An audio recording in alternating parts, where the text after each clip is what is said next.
I'm here in front of you because I'm not in the back. I'm standing here because I'm not sitting. Before I start my speech, I like to finish it. Good morning, ladies and gentlemen, especially to Sir Paraculus. Before I start my speech, may you kiss the bride. Joke. Please listen to me, especially boys. I know my speech is entertainment. Entertainment is all about funny speeches, but no, my speech is very serious and very intense. Just focus on me. My topic for my speech is how to cook a sopas.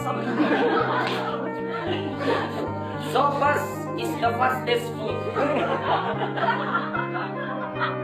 Sopas can warm the cold blood.